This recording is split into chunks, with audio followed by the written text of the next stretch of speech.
Off. So I'm going to call the regular meeting of the Oregon City Commissioner order for Wednesday, February 17th, 2016. If you would stand and join me in the flag salute, please.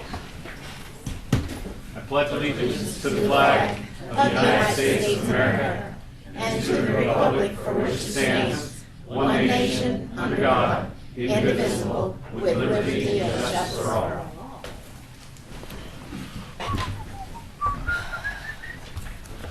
So, roll call. Commissioner Shaw is absent this evening. Commissioner Smith? Here. Commissioner Polly? Here. Commissioner Mangelberg is also absent this evening. And Mayor Holliday. Is here. So, I suppose we were supposed to do a call first, but that's all right. That's the way it is. So, Mr. Band, Chief Band, you have something for us? I do. Good evening, Mayor and Commissioners. I have two officers that I'm going to introduce to their community, and then they're going to be sworn in. You guys want to come step forward? So we have been going through kind of a hiring process, and we've got several. We've got one officer coming out of the academy. We've got a couple more you're going to meet in a few weeks. I'll start with Alan Farmer. I promise you, he is 21 years old. Wow, I thought that was the kid. Bring your son to work. So we're excited to have hired Alan. His dad is a sergeant with Canby PD. Scott Farmer, who is here. Hang on. That's what you didn't do, Claire. It's all right.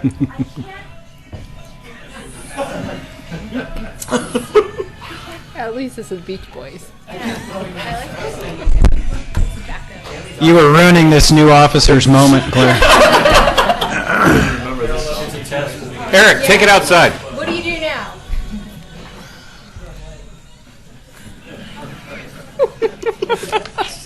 Okay. Okay. Chief Band, would you continue, please? So Sergeant Scott Farmer is in the back in uniform, and his mother, Naomi, is in the corner. Also here is Miranda, which is a perfect name for a soon-to-be police officer's wife. Miranda Morris is his fiance.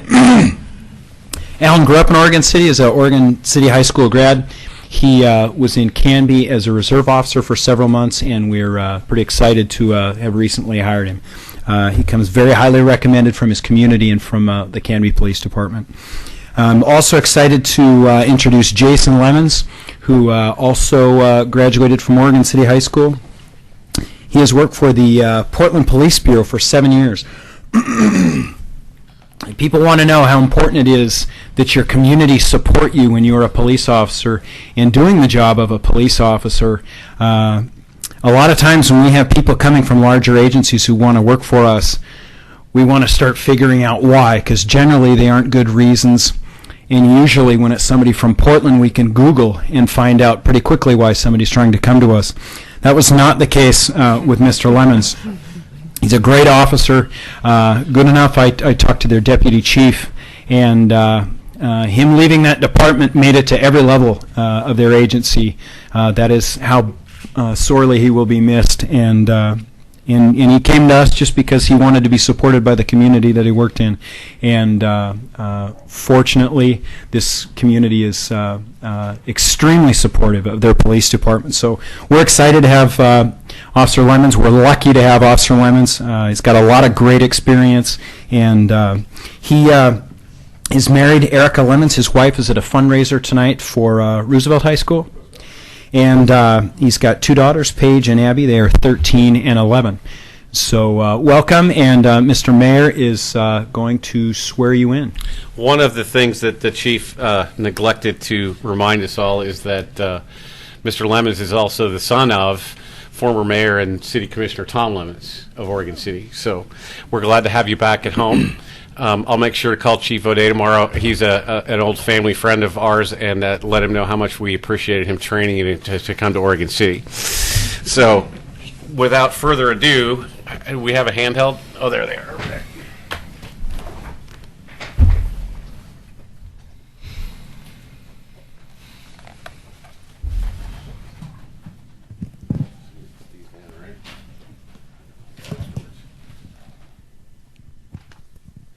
So please turn on the microphone. Here we go. They're on. Okay. Please raise your right hand and repeat after me. I state your name.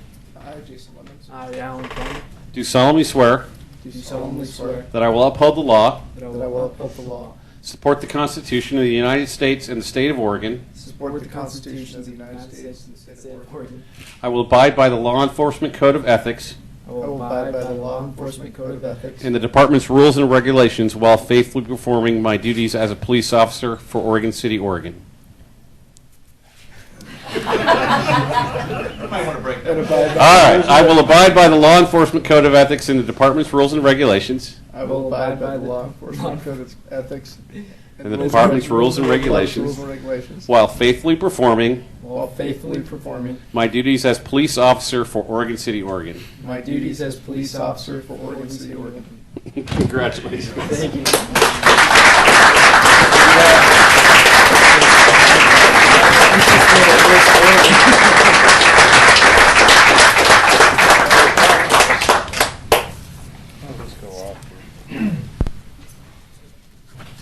just like that. There's two more, right?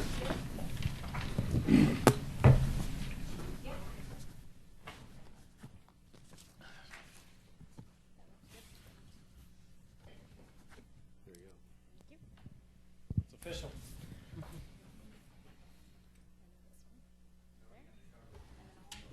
Alright. 21 Jump Street. Okay. Actually, I'll just take that with me. I'll send you guys a copy.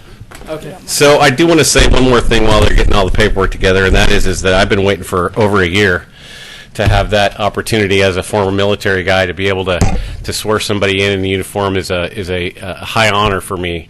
And I think that the guys in Oregon City and around the county and the state understand how much in regard we hold our police officers and our police department, and you guys do an awesome job. So welcome to the team. Thank you. Welcome. And I would just want to also welcome you both. Alan was one of my students, and Jason I graduated with in 1995. So I know both these people, and am very excited to have them on our department. It's great.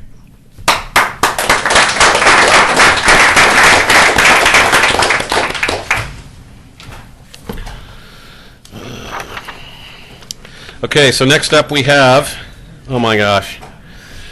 How long are you going to be, Craig? 28 minutes, 30 minutes. I don't think so. I think you know 15. So it's 16-093, Breaking the Box television series production by Craig Marquardo, who has actually lives across the river in Westland. We won't hold that against him, but has been producing a new television series at Willamette Falls Media Center. Craig. Actually, I live in Scappoose now. Since so when? For like 5 years. Where you That's been? way better than Westland. Exactly. So, It sucks, but yeah, so I am a film and TV producer and have been for 25 years, although I've been a suit for many years. I don't do a lot of physical production. And so I had an idea a couple of years ago for a TV show that would take place at a community access TV station. And because of red tape, you can't use a public station the way we wanted to, so we couldn't use Portland or a lot of the other stations in Oregon. But because of the changeover from from public access status to nonprofit, the Willamette Falls Media Center was available to us. So the reason I wanted to come tonight was for a couple of reasons. One is to be able to really show off what can be done at a community access TV station, because most people who watch community access programs, let's be honest, they're not that impressive. It's pretty low grade most of the time, but a lot can be done. So this show is not the finished version. This is what we call a proof of concept. So we shot this for no budget. We shot it with volunteer actors and crew. We shot it each episode in only 2 days. So it was shooting by the hair, the hair on fire. And we already have 7 networks interested in the show. It could be a combination of, if we wind up doing network, then that's where it'll go. If we wind up going to an online portal like a Hulu or Amazon, then PBS is going to broadcast it on network television. So either way, it'll be somewhere people can see it. And then the other reason I wanted to come here is to embarrass the three of you. Great. Because in the opening scene, we talked about. The other two aren't here. We talked. is the one meeting I was wondering why they. I'm like, why would they not? I should have tipped them off. So I needed extras for a particular scene where the new program director addressed a group of local politicians, and I'm like, where should I get these extras? And I'm like, maybe I can find some local politicians. And knowing what a ham Dan was, I knew he was a lot. And then we appealed to Carol's ego and Rocky. Rocky, we had to pay off a little bit. Rocky's got a SAG card. Yeah, right. Well, I mean, it's just one of those things. So. So what you're going to see is a combination of things. The first piece is what we call a sizzle reel, which is what we use to sell the show. Then we're actually going to show the scene that you guys are in, the full scene, and then you'll see little clips, few seconds of Tommy Two-Tone, famous for 8675309, who appeared in the second episode, and then also. And then we're going to show the opening and closing credits so that you could see how shots of the city were used, and then you guys get to see your name on the screen and that sort of thing. And I would highly recommend that anyone in the audience totally take advantage of this to make fun of you guys in the future at any opportunity. I'm sure they will. I'm Clara. Never had a I problem know with it's your first day, but there is a very important group of politicians from our subscriber cities, and they are pissed at me. Abby, lovely to meet you. I'm Henry Davenport III. I am terribly sorry to do this to you. Do what? Ladies and gentlemen, may I introduce you to our new program director, Abby Sinclair. Abby comes to us after a lengthy run at CNN. Why are you here? I started dating a coworker. We had a 3-year relationship. Eventually, he got promoted to run the division, and it was widely assumed that I slept with my boss to get the job I had. You can't expect us to blindly support an organization that clearly has no control or care for the content that it's airing on its stations. The language, the drug use, and even nudity? What the hell kind of station are you running here? It's me, Marianne. Or as you like to call me, the gleeful gardener. Welcome to the Church of All. God says it, I hear it, and I tell it to you. I hate to do this, but the next bogus work report you turn in will result in you losing your online access. No more gaming for you two. Well, why would you? Not that we care to play games on company time. That is a prescribed emotional outlet for my doctor, like a service animal. You have a doctor's note saying you have a companion video game prescription? Less of a note, more of an understanding. Timmy, right? Yes, Miss Sinclair. Oh, it's Abby. We're far from formal. Okay. Oh, stop pouting. Will you stop beating up on the staff?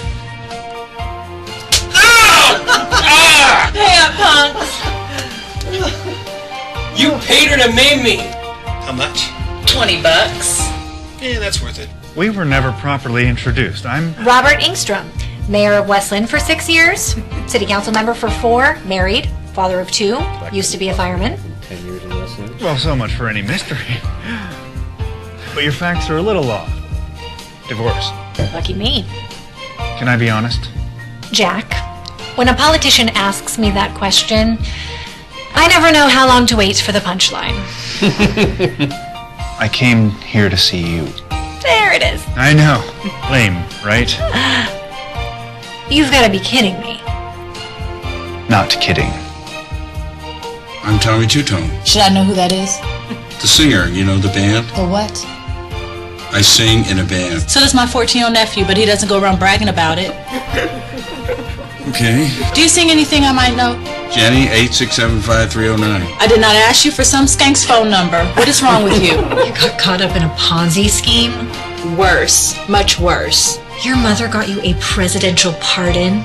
She and W had a thing back in college, and Laura... Okay, she gets the picture. Your mother and George W. Come on, ladies, lay off my mom, will you? I don't want to talk to my mom. She's just gonna ask me, are you eating right? Are you dating anyone? Did you find a real job yet? So no is going to be the common theme in this conversation? Henry's mother and George W.? I know, right?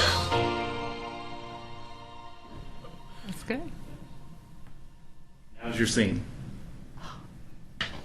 Ladies and gentlemen, may I introduce you to our new program director, Abby Sinclair. Abby comes to us after a lengthy run at CNN, and she will take all your questions now. Biggest screen I've seen this on, by the way.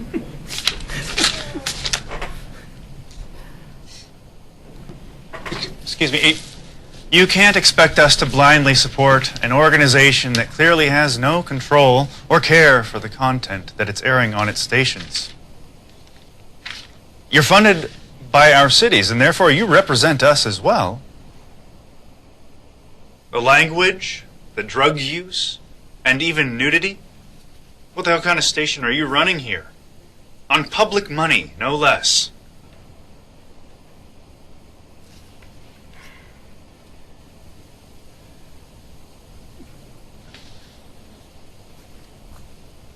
Well, first of all, let me thank you for coming to express your concerns for the communities you represent.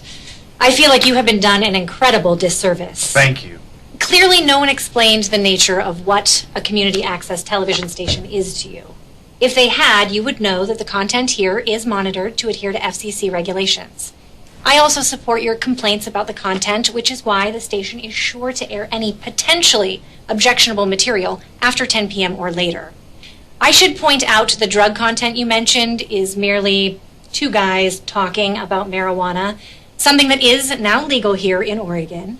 While I would love to boast about our stellar ratings, many of our shows have an audience of 100 viewers or less, so I'm assuming you're putting an even more passionate complaint towards the national networks, where shows like Mom, Mike and Molly, Two Broke Girls regularly not only talk about drugs, but show people smoking pot at the 8 o'clock family hour, surely affecting the majority of your constituents. And I'm sure you're not here trying to stifle anyone's First Amendment rights.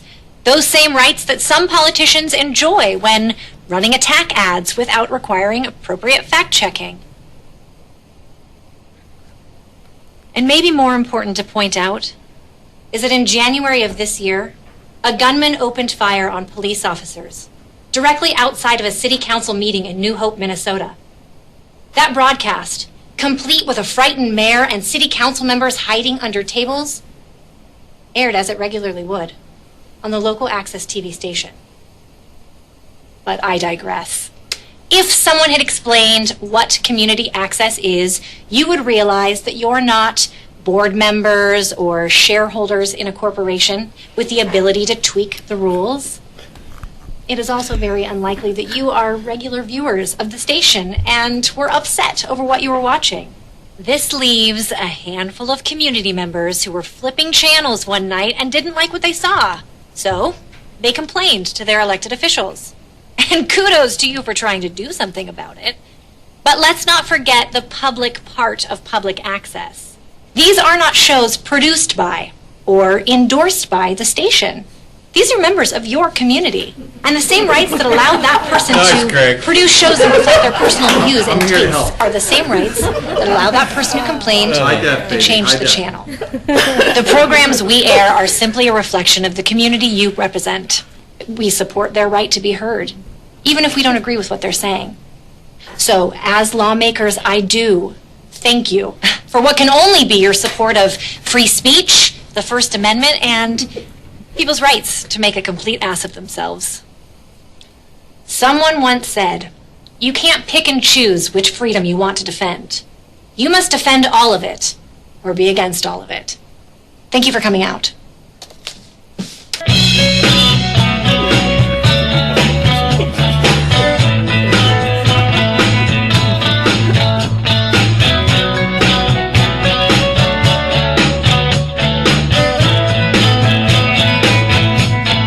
I hear your voice on the phone. I can tell we're both alone. You say you're sorry, it didn't work out.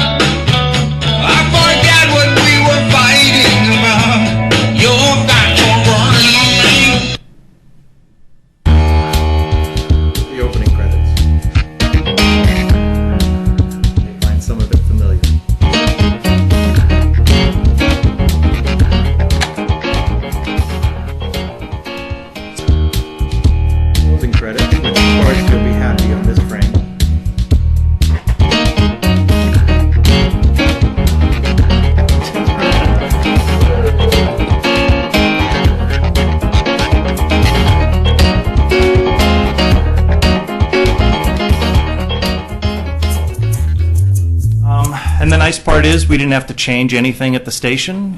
We did a little set dressing, that was it. All the commercial breaks coming back in and out are all shots that we took directly of the city. We had a partnership with Funnelbox for equipment, and everything else is provided at the station. So this will be airing, these 3 full episodes will be airing on WFMC on the 2 of the community access stations that they direct.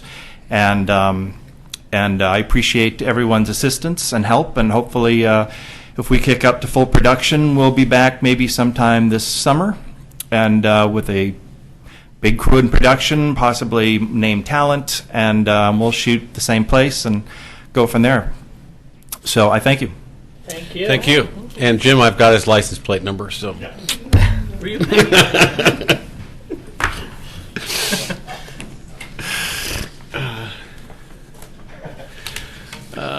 So next we have 16-095 Downtown Oregon City Association Annual Update, and apparently Jonathan Stone has come in disguise.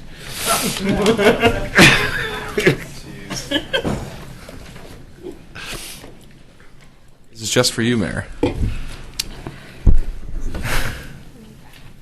Back to presentation. You have a PowerPoint. Is this the PDF version or the PowerPoint version? Okay. Good evening. My name is Jonathan Stone, and I'm the Executive Director of the Downtown Oregon City Association. Thank you for letting me come speak tonight for what I would call an annual update to the Commission, but we skipped 2015. So this is our year-and-a-half update to the City Commission. So hopefully we'll get this back on regular track moving forward. A lot has happened in the last year and a half with the Downtown Association. So I just want to kind of talk about that point of transition and where we are moving forward.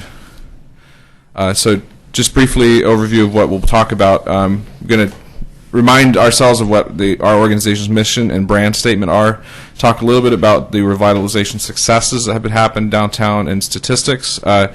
Talk about our approach to economic development and revitalization. Talk about our organization itself in terms of how we are a healthy and evolving nonprofit, and then speak specifically about some of the programs that we work on and are continuing to build. So I don't know who wrote our mission statement. It's probably much longer than it needs to be, so I won't bore you with the words. But the point is that we're at the nexus of all these moving parts that are have to do with a vital downtown and partners, physical. And so our role is to convene people, but is also to get work done ourselves when necessary. About 2.5 years, when they hired me for the job was 2.5 years ago, they were like, well, let's do something good. And I was like, well, everybody knows that downtown's headed somewhere good, but nobody could quite talk about where it was going or how it was going to get there. And just being a new guy in town, I was like, well, maybe we should spend some time thinking about this and researching this. And so we underwent a very thorough research effort. We worked with a renowned expert, Bill Baker, on terms of destination branding. He's worked with countries, cities, whatnot, all over the world, and helping them understand their strategic positioning. And so what we came up with is what we call our brand statement, which has informed a great deal of the work that we do ever since then. And it's kind of provided the lens that we can test back to. We can test back to a mission, but sometimes the strategy has to come from somewhere else. So the change in downtown is palpable. I feel like it's changed dramatically even over the past couple years, but it's certainly changed a huge amount since our organization was created in 2009. And I would like to, say that we have a a major role in that transition in stewarding the revitalization. We try to stay on top of our statistics, and just an example of that is we're working right now with a high school student who's doing a research project on our economic statistics for this year. So he's supposed to be reporting back to our Economic Restructuring Committee next week. So I haven't seen the results of that research. But what he's going to be telling us is the last time we did a study to this study, have we moved? Have we moved in the right direction in terms of public perception, in terms of actual economic investment statistics, and so on? Our vacancy rate, I remind you, when I took the job, or shortly there before, we were pushing 30% vacancy rate downtown, and we're now crossed the threshold to just about 10 or just under 10, depends on the day. But we've also seen a dramatic increase in traffic counts. Main Street is at 8,000 cars. I believe just a few years ago it was around 5,000 cars a day, and 99E is at 20,000 a day, according to ODOT. We have over 25 restaurants and pubs and over 40 retailers, and we've seen continued urban renewal investment throughout the life cycle of our program, and hope that investment continues, because it's definitely been catalytic.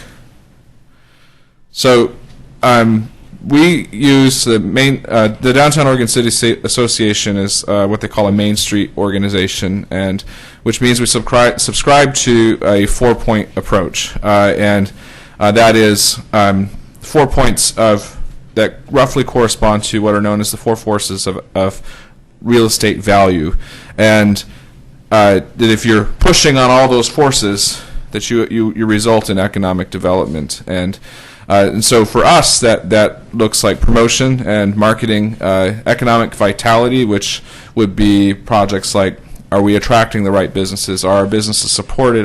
Do they have the right tools in their toolkit? And then design, is the district a place that is approachable, that people want to invest in? And then organization ranges everything from is this a healthy organization that is supported by the community? Is it well financed? Are people involved? So on and so forth.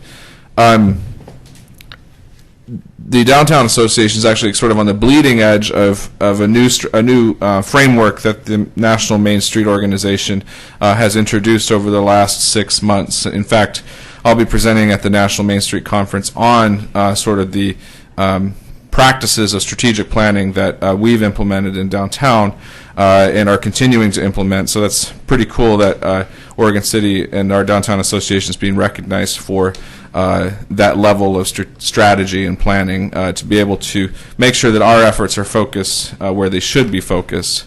But what Main Street calls a transformative strategy is really this thing, what do you want to be? And it's not just like what do you want to be, but what should you be? And that's kind of, a lot of these are derived from that research effort that we did through through the branding process. And one of the things we found is absolutely, hands down, we can't get rid of our small town charm. We have to reintroduce the district to the city, to the rest of the citizens of the city as the civic heart of Oregon City. We need to embrace tourism, and we need to understand what downtown's role is, not only in Oregon City tourism, but how we can use the business district as an asset for a jumping off point to tourism in the rest of the Clackamas County and beyond. And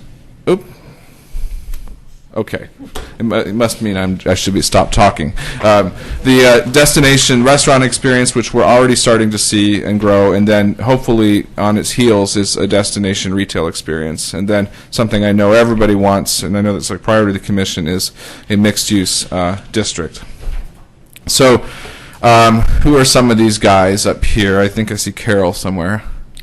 But anyways, we've been through a lot of organizational change over the past year and a half, and we've grown our board from 8 members to 11 members, and I think we intend to continue to grow our board.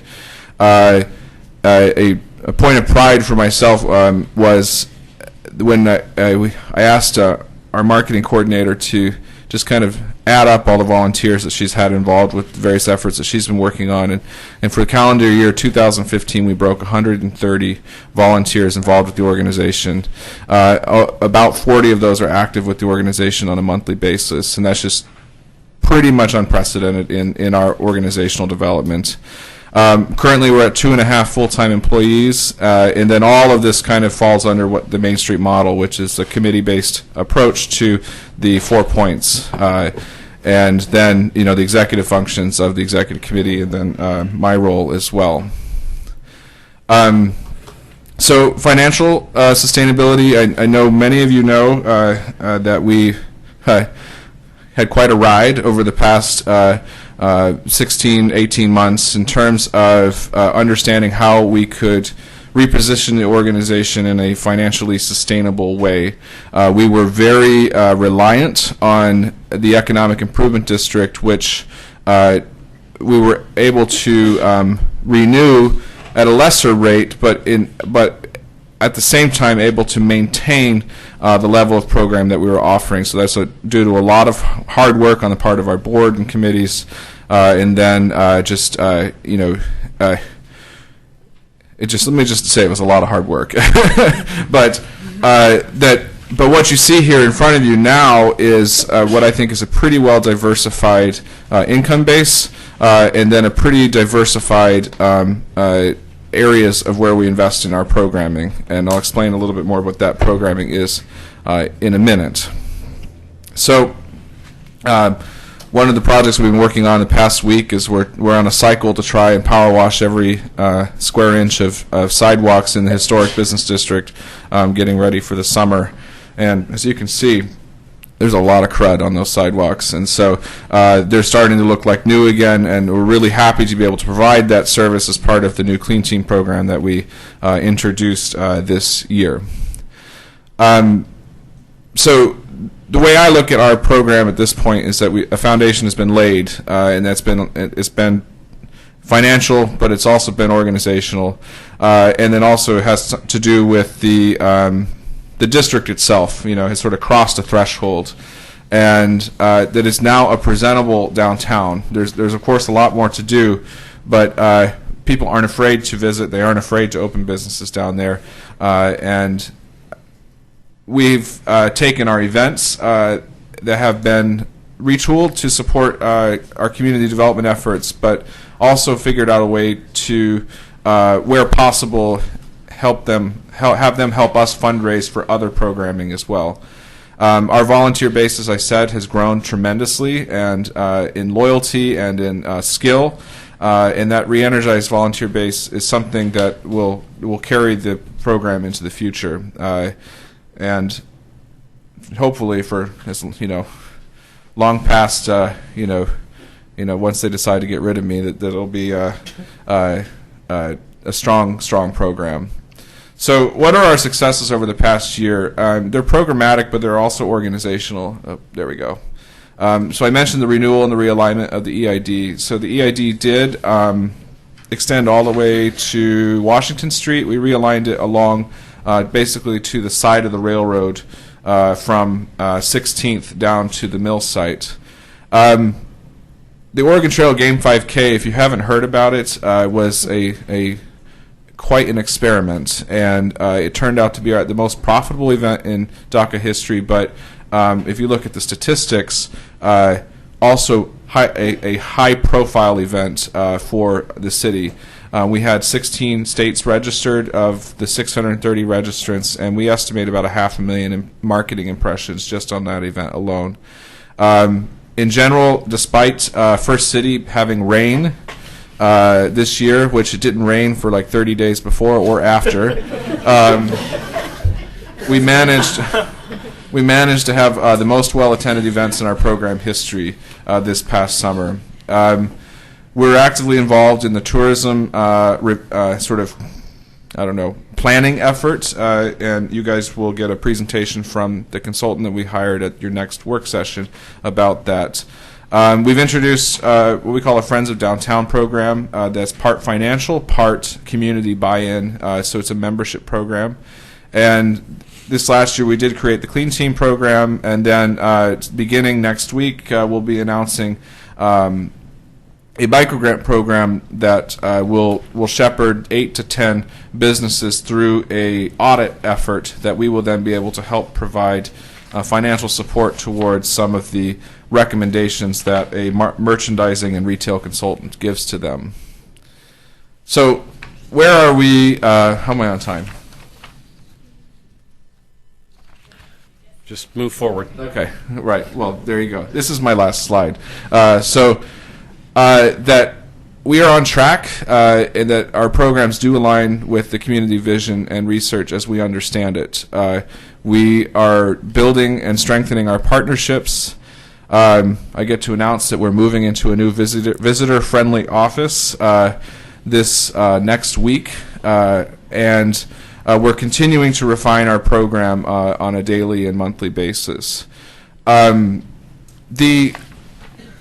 We had, as part of our planning efforts and sort of trying to stay in touch with what the community wants out of their downtown, we had our second annual visioning session where we had 25 community members attend that really aren't community members that are involved on a daily basis, but their input and brain trust is definitely valuable. And when we used those transformative strategies for the first time as a brainstorming tool, and which, if you distill out all of the input that came from it, is that what do we need to be focusing on, and it's development. And so those are the key themes, being housing, parking, right sizing of retail. Parking, really? I think it was last Thursday night. I counted open stalls from 10th Street to 6th Street, including side streets. We were at 100% occupancy of parking at 6 p.m., not even on a weekend night. So that's something that really needs to be addressed. But as we've been hearing for 45 years. Yeah. But I think we have a program that we're working on that will help to alleviate some of that temporary need, and we're here to help the city think through some of its longer term needs. In fact, we're meeting with the parking consultant Rick Williams on Friday to begin that conversation as it dovetails with the other efforts that you guys are doing at the mill site. Visitor services are very much needed, as well as public space and amenities. We're very thankful to have the county's plaza there, but it's really not the best use or the best opportunity for public space that we could possibly have. That's why you see so many events having to spill out into the street. So any opportunities to create public space are certainly appreciated. And then another thing that came out of that is a lot of these development needs for downtown are still there despite the mill site investments. And if the mill site, let's say, for whatever reason, was to stall for 5 to 10 years, we still need to keep our eyes on the ball of the existing downtown that is there. So there's a lot of programming we're working on. I didn't really want to dwell too much on that, but was the sort of shift and change and strengthening that we've been working very hard on over the past year and a half. So from our 5K, this was one of my favorite photos that we took, and this baby was headed to Oregon City. So, and I believe that he or she safely got across the finish line as well. So, I don't know if they died of dysentery or not, but I don't think they had a registration number. Well, that's an upbeat ending. Are there any questions? Are you going to tell everyone where you're moving? We're moving right next door, so no trucks involved. Fournier Insurance was consolidated to Portland, and our landlords offered the space to us. Since we are such a growing organization volunteer-wise, it's hard to fit volunteers and staff and storage into a 400 square foot space. So we're adding 200 square feet, and what we hope will become a hub of volunteer and revitalization activity in downtown, and more visible too. Questions? No. I just want to say thanks to you, Jonathan, and the rest of the board. You're doing a great job downtown. I haven't seen it look as good since I've lived here. So, and I've lived here a long time. So it's a great job, and we appreciate all the hard work you do. Well, thank you. And if you ever see board members out and about, just give them a thanks, because really it's their leadership that's carrying this forward. So. Well, absolutely. And I just want to say that the presentation, it was really brief in conjunction with everything that we've been going on, and that is because of that volunteer base that we have now, and really getting back to the committee structure. And it has been amazing to see how many people want to come out and help Main Street and volunteer their time, and that in itself is an honor. And just everybody chipping in together, it's amazing how much more we're producing now. And even in this next year, we have more great things coming down the pipeline. So thank you for your leadership. One of my favorite projects that we're kicking off next week is what they're calling a theater working group. And so we have theater and performance art professionals that will be brainstorming along with the association to figure out a way to recruit, invest, I don't know what the answer is, but to attract cultural arts facilities into downtown. And so that's one effort they're working on that I'm pretty excited about. Me too. Okay, thank you. Thank you. So next we have citizen comments, and I'll remind citizens are allowed up to 3 minutes to present information relevant to the city but not listed as an item on the agenda. Sorry, Mayor, real quick. We had one other item we wanted to present that came up last minute. We weren't able to add it to the agenda. It wasn't on the agenda. Go ahead. We were requesting, under the manager's report, to bump it up for the Community Safety Advancement Fund. Yes. And the information that we've put together, as well as a short video that we were able to complete. So, Chief Bann, if you wanted to talk a little bit about that, and then we can show the video. Sure. So, good evening. One of the reasons we're going to show you this now is because we're kind of been gearing up informationally for the utility fee that people are going to see in the bill that goes out on February 29th. So, part of what's come up, there's been a lot of what we learned in anticipation of our fee. We hit everybody. Hit every business group, every community group, hit every neighborhood association, and in spite of that, there's still a lot of people who did not understand what the fee was, about the project, and what I would say is kind of the people who are always engaged in what's going on knew. But there's a lot of people out there who don't attend those meetings. Some of this came from people hearing about it, and then some of it came in our first batch of when people were applying for their business license for 2016, they were for the first time seeing, there weren't a lot of them, but there were some.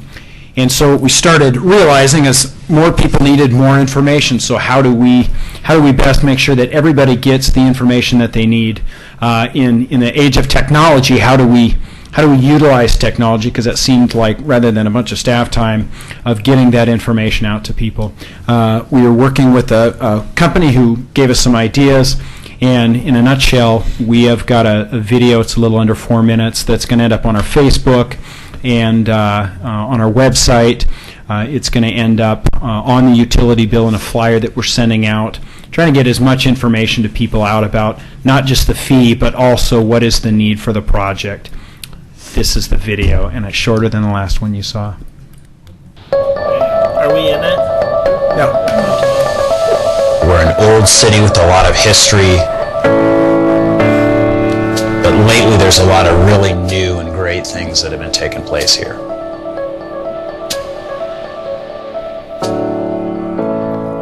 We've been in this building 37 years. It was never made to function like a police department should. We just kind of made do. We've run out of locker room space. We have at least half of our evidence in the basement, which floods nearly every year. There's 3 double-wide trailers out back that we use. So to access, say, the detectives, the sergeant's offices, we actually have to leave our building, go through 2 secure doors, through a breezeway, and then into this trailer. By 2022, all essential needs facilities are supposed to meet certain seismic standards. This building does not meet those standards. Also, the building doesn't fit what the community needs. We have victims of every crime walk in and they have to say what they're there for to our staff in front of everybody else who's in the lobby. We had architects look not just at this building to see if it was suitable, but also the piece of land that we're on. Is this enough property as the department in the city grew? And the answer to that was no. Around that time is when the Mount Pleasant site came up. If you were to put a pin in the middle of the city, it's essentially right where that Mount Pleasant school site is, which is a perfect location for the police department. In 2012, Oregon City School District had to close Mount Pleasant Elementary due to a financial shortfall.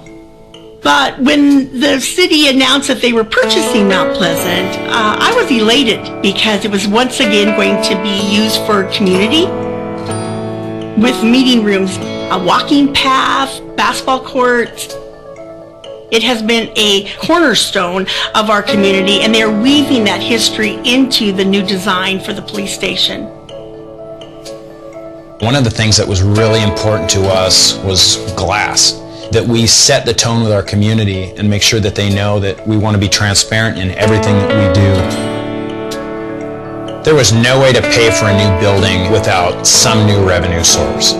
We quickly figured out that a utility fee would be a way of everybody paying a little rather than just property owners paying more.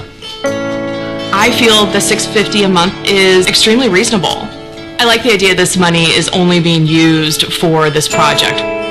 My favorite part is that it will end after a certain period of time. It's not something that's going to end up staying on our property taxes. I think the interaction with the community and the police will be stronger because where it's located within residential and so close to the schools, there's going to be more visibility. For us, community policing is how every single officer interacts with people in their community. This whole project, the design, it's all an extension of that same philosophy. I look forward to the day when all the police departments are actually in one building. The private space off the lobby where you can take someone that's reporting a crime. I think the public's going to benefit just as much from the new building as we are. I think the entire city will be proud of this. It's going to serve our needs, the community's needs, for years to come. That's awesome. So could you edit that down to a minute and a half? No, I'm asking a question for a specific reason. Because most people who watch something on Facebook or YouTube typically won't go much past a minute and a half. I'm sure we could for a fee. The hard part, maybe you could cut it in half and have somebody watch part one and part two.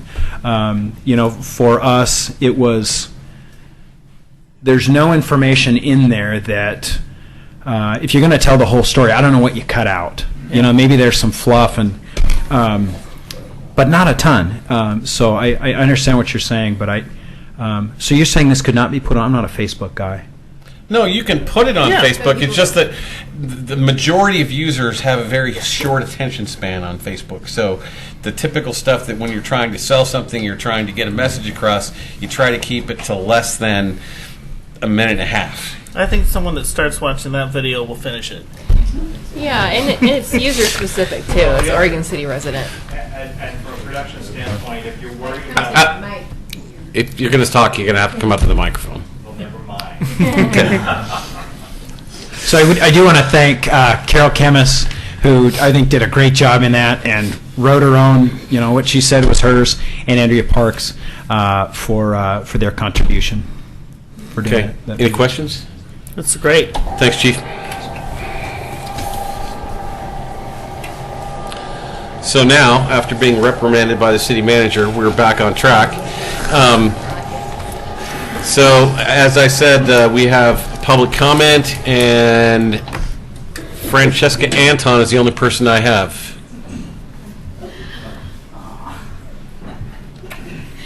Thank you, Commissioners. Is this on? It is. Okay. I just want to cover two things really quickly, and I really appreciated Jonathan Stone's presentation. I live on High Street, and I am so impressed with how lively when I walk my dog down there in the evenings. It's really, really nice. But up on High Street, unlike Jonathan's comment about how vital it is we keep the small town feel on Main Street, High Street doesn't feel like a small town feel. And I did email Mr. Mayor and city commissioners about a wire that was snagged by a semi-truck on High Street. There was a mom with 3 little kids, and there were a lot of, maybe 12 people when that happened. Just on my intersection of 2nd and High, he was coming out of from being parked in front of the Barrel store. And it was really scary. And something on the top of his truck, it was a big semi, snagged that wire and snapped it, and it laid out on High Street. The bus would not pass it. Traffic was held up. And I just don't know why we are allowing semi-trucks on High Street. It just, sometimes they wander through, maybe they're using a GPS and they don't realize they're going through a neighborhood. But I would sure like to see this addressed. There aren't very many, but when I was outside pruning my trees in the sidewalk and that thing snapped, it really woke me up to saying maybe I need to bring this to your attention.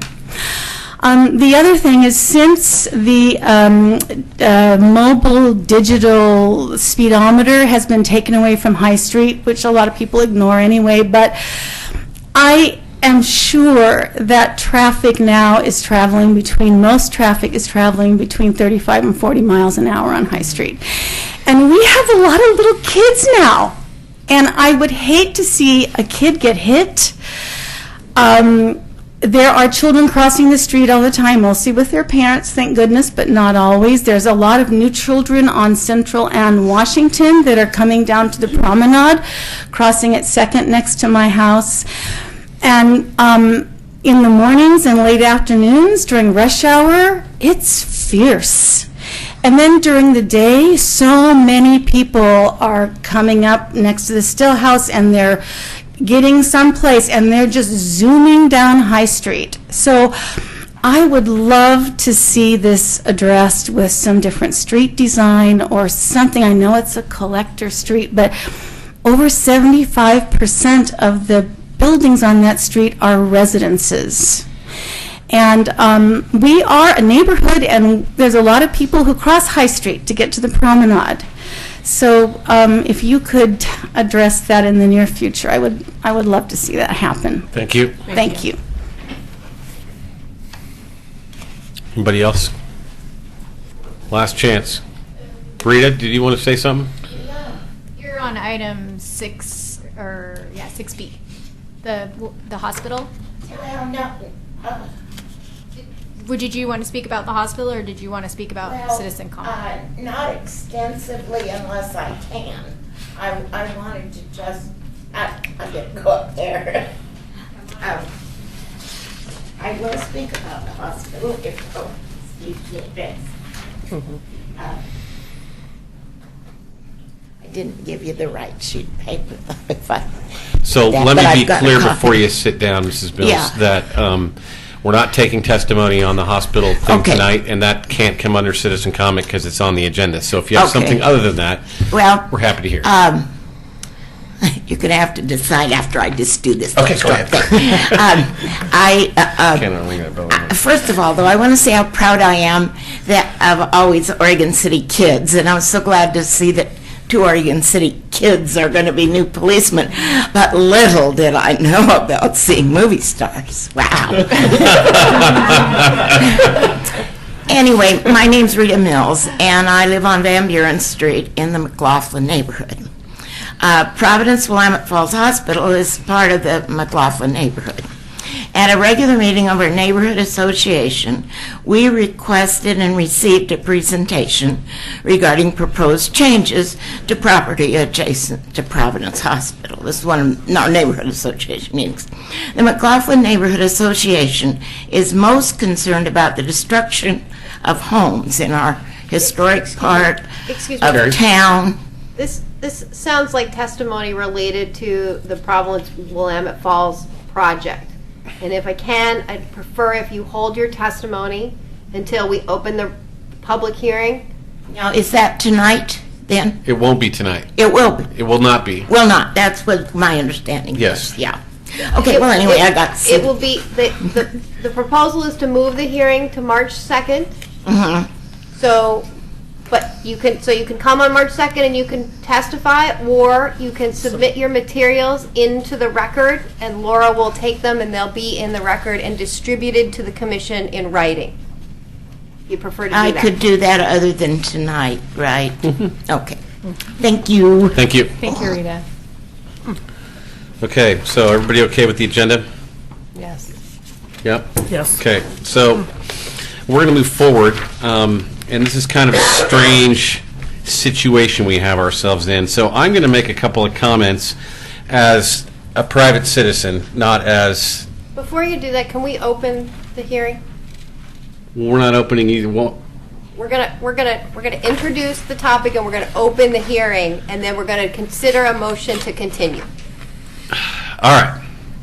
So I will open the public hearing for the first reading of ordinance 16-1003 for Historic Properties LLC, zone change 15-03, zone change in a planning zone 15-01, comprehensive plan amendment for property located near Beaver Creek Road, Highway 213, and Maple Lane Road. I'm going to open and then close the public hearing. You're gonna open the public hearing, Okay.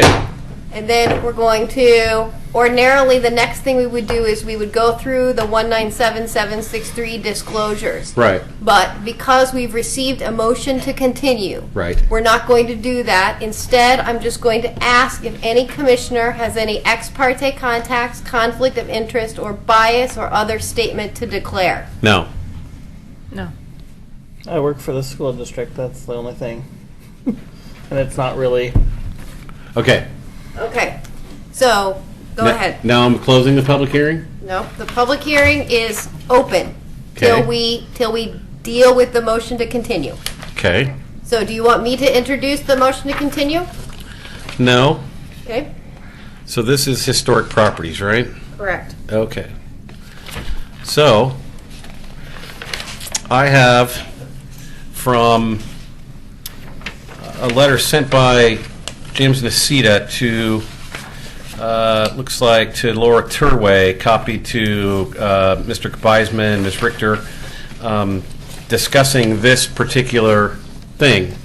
I bring to your attention that Oregon City, for at least the last 20 years, has been issuing its staff reports and agendas on Friday afternoon for the Wednesday following meeting. That was true in the case of the couple of years that Mr. Nacita sat on the commission. Yet, some reason, at this particular point in time, they've chosen to throw in a little wrench into this thing to make it last a couple more weeks for what I can see as no particular good reason, just to slow things down, just to be a fly in the ointment, sand in the gears. So that's where we are. That's where we are. We are going to follow the letter of the law. We're going to move it down 2 weeks, and we're going to do it anyway. It's once again wasting the city's time and taxpayer money for useless kinds of things. So that's my statement as just Dan Holliday, not the mayor, not anybody else. But I'm very frustrated that this kind of stuff continues to happen by people who want to obfuscate and stop anything from happening in Oregon City.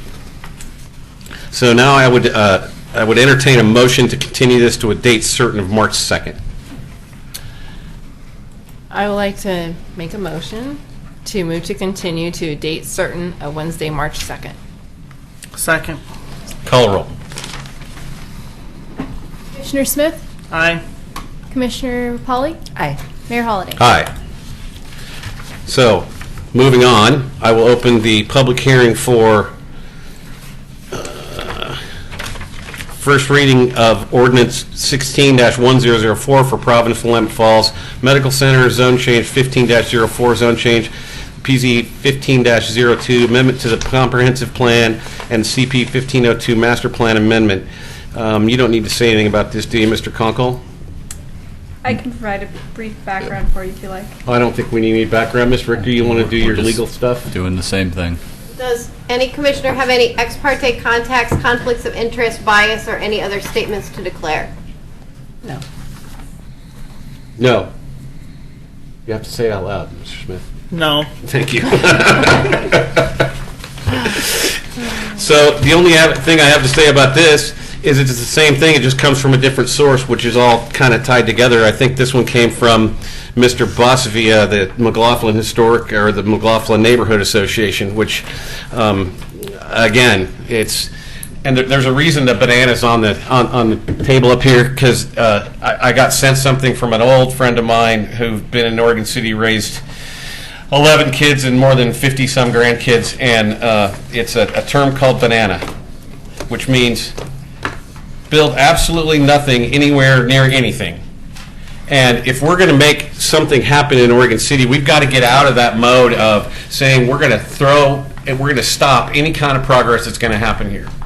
I believe we got elected to get things done. And these kinds of posturing and maneuvering doesn't accomplish anything. So I would entertain the same motion on this. I would move to continue to a date certain. Which date? March 2nd. March 2nd. Second. Call roll. Commissioner Smith? Aye. Commissioner Polly? Aye. Mayor Holliday? Aye. So moving on, we have some small general business, starting with Willamette Falls Legacy Project Governance Intergovernmental Agreement among the State of Oregon through Oregon Parks and Recreation Department, Clackamas County, Metro, and the City of Oregon City. Mr. Conkle. Thank you, Mayor. Evening, Commissioners. We're bringing before you tonight proposed intergovernmental agreement between the parties to begin the Riverwalk design process. This was brought to the Legacy Project Partners Group, which is 2 elected officials and the CEO from each of those organizations at their January 29th, 2016 meeting, and it was unanimously recommended to be brought back to each of the governing bodies for those agencies to adopt the IGA. This will allow us to work together across multiple jurisdictions to accomplish the Riverwalk design and then move into construction once that design process is completed. We're very excited to get this process moving again. You'll recall that we did hire the firm Snowhetta along with Dialogue and Mayor Reed to help us with that process. And this is the next step in completing some additional work that's necessary for the Riverwalk project. So we are recommending approval and be happy to answer any questions the Commission may have. Commissioner Smith, you have something? No. Oh, you look like you're having something. Commissioner Polly? No, just all the work that went into this was pretty much unanimous. It's just what all the partners worked out, and the process is going along good. It's great to have everything spelled out so everybody knows what they're doing and what their role is, and work is going well. So I would entertain a motion to approve the Willamette Falls Legacy Project Governance IGA and direct the city manager and the mayor to present those findings at the next partners working group. So moved. Second. Call the roll, please. Commissioner Smith? Aye. Commissioner Polly? Aye. Mayor Holliday? Aye. Now we're at 16-090, first and second reading of ordinance number 16-1002, repealing Chapter 12.08.040 of the Oregon City Municipal Code and adopting Chapter 12.32, Heritage Trees. Mr. Conkle. Thank you, Mayor. Evening, Commissioners. We brought this back to you at your last meeting. When we were going through that, there was a request to add sequoia as one of the eligible species. We also noticed that the enforcement provision needed to be amended so that we could implement that correctly. We also had a discussion at our last work session about the appropriate fine. The existing civil fine was limited to $300. We've proposed $600 based on the discussion at that work session. So those changes have been incorporated into the ordinance and the draft language that's before you tonight for your consideration. Those were the only things that were changed. What about the possibility of delisting? At our discussion, we're going to work on that as part of the incentive program. As you may recall, one of the recommendations was to try to think of incentive programs that we could do, and we were hoping to incorporate that into as part of that process. All right, thank you. We're going to do these separate. We're going to have to do them separate, so Yeah. first reading. Move to approve first reading of ordinance number 16-1002, repealing chapters 12.08.040 of the Oregon City Municipal Code and adopting chapter 12.32 heritage trees. Second. Ms. Richter? Ordinance number 16-1002, an ordinance of the City of Oregon City amending the Oregon City Municipal Code by repealing one section of Chapter 12.08, Public and Street Trees, Section 12.008040, Heritage Trees and Groves, and adopting a new Chapter 12.32, Heritage Trees. Discussion? Call roll. Commissioner Smith? Aye. Commissioner Polly? Aye. Mayor Holliday? Aye. Move to approve second reading ordinance number 16-1012, repealing chapter 12.08040 of Oregon City Municipal Code and adopting chapter 12.32 heritage trees. Second. Ms. Richter? Ordinance number 16-1002, an ordinance of the City of Oregon City amending the Oregon City Municipal Code by repealing one section of Chapter 12.08, Public and Street Trees, Section 12.008040, Heritage Trees and Groves, and adopting a new Chapter 12.32, Heritage Trees. Discussion? Call the roll. Commissioner Smith? Aye. Commissioner Polly? Aye. Mayor Holliday? Aye. Okay, so now we're down to the 16-081 City Manager Employment Agreement. Mr. Leffler, you want to come up?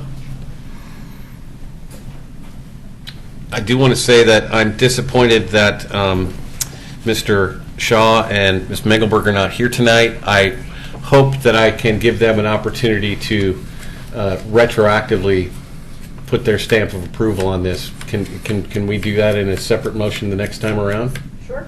Okay. Absolutely. So with that, Mr. Leffler. Good evening, Mayor and smaller commission. This evening, I've got... That's why we only bring them out. That's the question. They don't let me sit at the big table very often. So, this evening, I bring before you the city manager employment agreement that we've gone through the recruiting and selection process. We've done the interviews. We've met in executive session and discussed and negotiated the terms of this agreement. And now it's I bring it to the commission and open it for public comment. And after that, once the commission votes to hopefully to approve it, we can execute it and then have the oath of office at the next commission meeting on the 2nd. So, any questions for me before we open it to the public? No, the only question is, how long has this been out in the public domain? Since Friday? Since all the rest of the documentation? Okay. Yes. Mm-hmm. All right. Do we have any requests to speak? Is there anybody out there in the audience who wishes to speak? Okay. So, discussion from the commission. Anything? Sure. Thank you. We had an open process. We went through the whole process. We had interviews. We had stakeholder interviews, staff interviews, people from the citizens, and throughout the process, we made the choice that we thought was best for Oregon City, and we feel very good about the process and everybody that was involved in it. And I would say that as much as I personally like Tony and that he gets along well with staff, we also made a fairly fiscally conservative determinations about this contract and how we were going to move forward, using this opportunity to reset the salary of the city manager to come back down so that we can grow our next person here. So while we're all thrilled to have Tony here, he's not getting the same kind of deal the last guy got, and I think that's a good thing. So we will move on. I'm very excited to have you here. Looking forward to working with you as a partner, and let's just move on and go do good things. So unless somebody else has something. Yeah, I will say that this is the second time I've been through this process. I think we did a good job. Really great process. Feel really good about it. I am so happy, and I think we made the right choice. I think that, when this city has been in some very serious situations in the last 7 years that I've been here, Tony was the one that stepped up and was leading the city, and I feel very good about this. We're all extremely excited, and we're definitely making the choice that we felt was best for all of the city. So, yeah. Welcome, Tony. Motion? Oh. We have to work way too hard. Move to approve the city manager employment agreement. Second. Moved and seconded. Any discussion? Call the roll. Commissioner Smith? Aye. Commissioner Polly? Aye. Mayor Holliday? Aye.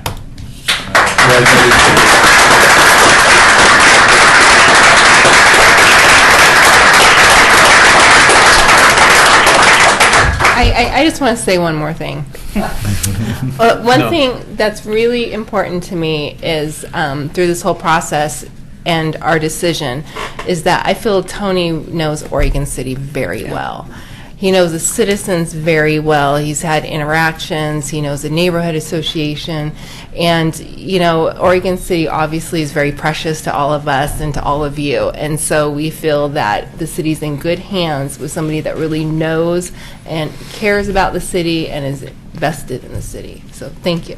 Thank you, Commissioner, and thank you, Mayor and Commissioner Smith. I really do appreciate the opportunity that you've given me. Like I've said before, I love working in this city. I work with great citizens. I work with a great commission. I work with an excellent staff. And I'm excited to get moving. And we've got great projects coming out of the ground. We've got great projects ready to move forward. And like I said, once again, I do appreciate the opportunity, and off and running.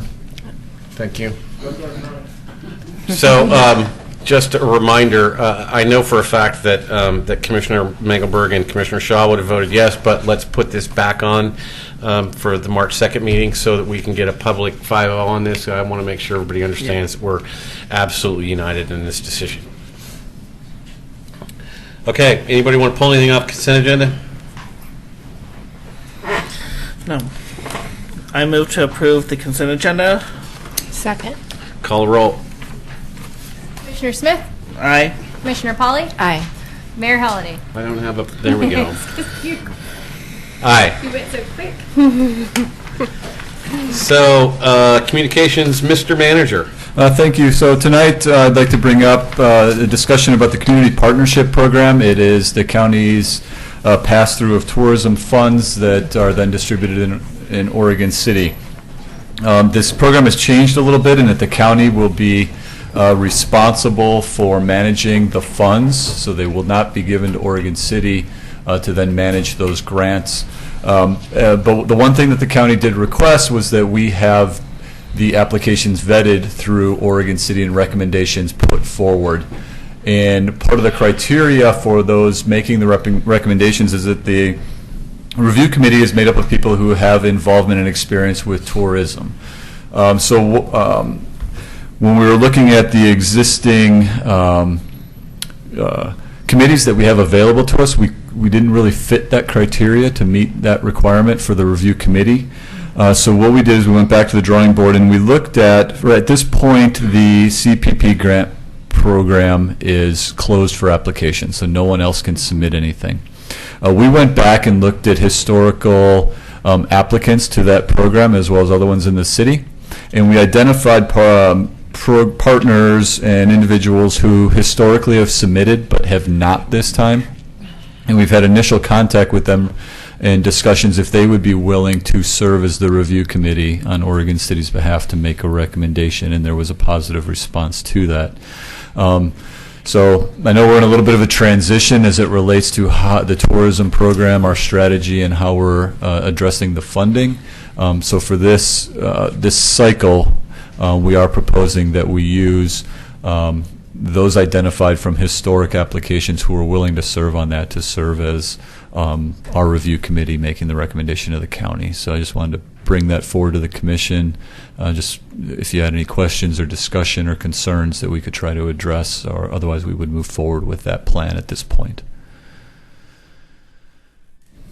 Sounds good. Okay. Sounds good. Moving on. Great. Thank you. Next, we will have an update from our library. Library. Oh, she's right there. Oh, sorry. Snuck up there. Good evening. I did. Goes to her classes. I'm sorry, I got older. Good evening, Commission. I'll keep this brief. There's not a lot of change to show you. It's going well, but not a lot of the changes are real obvious. They're kind of in one of those stages. So, There's more brick. I've seen more yes, brick. isn't that cool? Yeah. Pretty soon, it is no longer going to be Moe's Big Blue Building. It will be something else.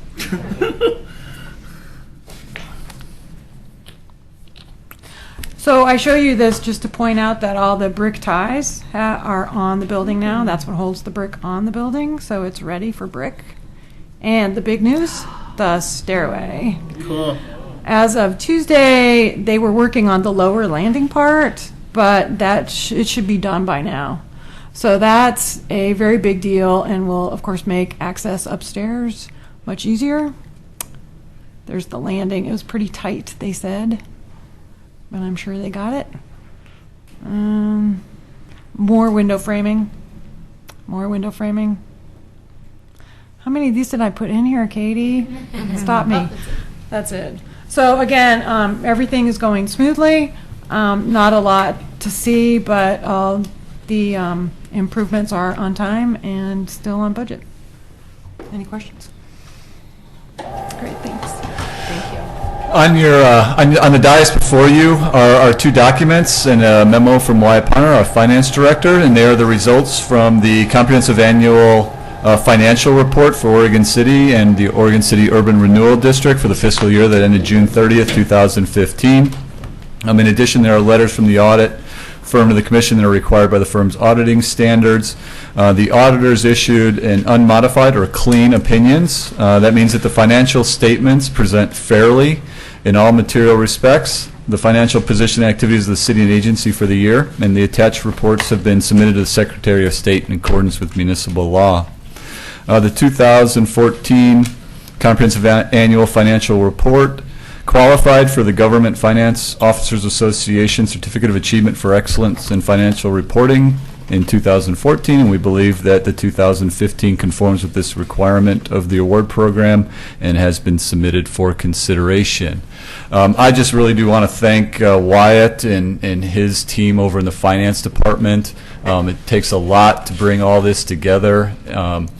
And has done an excellent job, and it just doesn't get culminated at the end of the year when we put this report together. A lot of work goes into this all throughout the year, working with not only his staff, but all the departments and making sure that we're doing what we need to do as it relates to financial reporting, contracting, budgeting.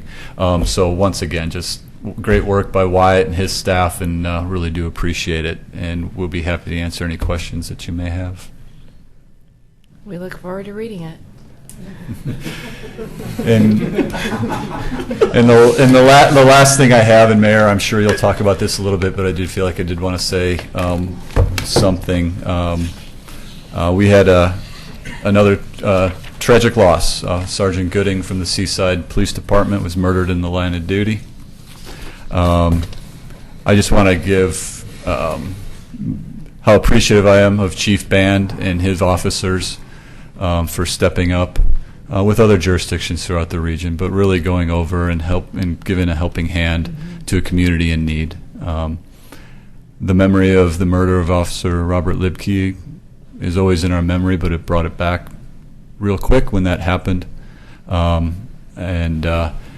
I'm just thankful that we have a commission and a community that's so supportive of our police department. I applaud Jim for stepping up and going out there and doing what needed to be done to help not only the officers grieve appropriately, but also their family and our impacted families here with our officers, Wendy and their daughter. So just thanks, Jim. Did a great job. Thank you. Is that it for you? That's it for me. Commissioner Pauling, you got anything? Got nothing. Commissioner Smith? I just want to add on to what the city manager just said about the police department. I'm working on a big event in Seaside in April, and I've made probably 3 or 4 trips to Seaside in the last month. I've got to know the community. I've got to know a lot of people there. And when this whole thing happened last week, it hit us all hard, I think. It hit my family hard. Being able to kind of talk with people I've gotten to know in the last few months in Seaside, and hearing from them, kind of what we've all been through, but also just the appreciation of I think the reach that this city has had in Seaside, that was very much noticed and very much appreciated. And I was just happy to be able to say I was from Oregon City in these conversations with people in Seaside over the last couple weeks. So thank you. So I'll just add my 2 cents, and that is that not only was it Jim Band, but our labor attorney, Aiken Blitz, also did some yeoman's work behind the scenes that can't really be talked about it, but was a necessary part of what happened down there and getting their police force back in shape and ready to go. I know Jim stepped up from early on Sunday. We had several guys down there all week long, either taking shifts or helping out in other kinds of ways that I probably don't know anything about. I know Betty and I went down on Thursday night. We attended the memorial on Friday, along with thousands and thousands of other people. So it was sad, but it's also impressive how I think Oregon is unlike many other places in the country where we still have communities that support our police officers. And so next couple of weeks, you see somebody driving down the street, wave at them. They won't pull you over. If you see them walking down the street and you're on the street, walk over and say hello and say thank you. People don't realize that thank you goes an awful long way to taking care of morale. So we want those guys to know how much we appreciate them. So I have been a busy boy over the last couple of weeks. I did a meeting with a developer who is looking at the Rossman 2 landfill site. I did the State of the City address at the Abernathy a week ago, last Friday. On Monday, I met with the urban mayors. So any mayors that it's called the Metro Mayors Consortium. Any mayor of a city that's inside the Portland Metro urban growth boundary can attend this, and we had 18 mayors, and we typically have somewhere between 18 and 20 of the 27, I believe. So we get a really good turnout. We're having a lot of discussions on a lot of things, and it's one of the ways that we can have a discussion. It's an organization that you can't substitute. So I can't send my commission president if I can't go. The idea is that there's no staff in the room. It's just the mayors, and we can talk openly and honestly about anything, and there's no getting out of it as far as getting out of the room and that kind of thing. So it can be heated but healthy discussion about many items. So I'm happy to go and participate in that. Let me see what that was. Oh. So, what was the last thing? Hang on.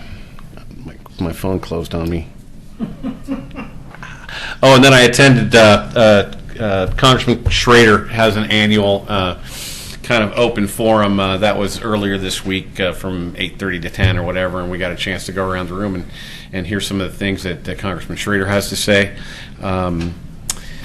I think he's doing a good job, and I think we can count on some more support. I asked him what he was going to do about the fact that we have all this timber, but we aren't harvesting any of it, and how we're going to reinvigorate our rural economies. At the same time, you can have growth or harvest that is sustainable.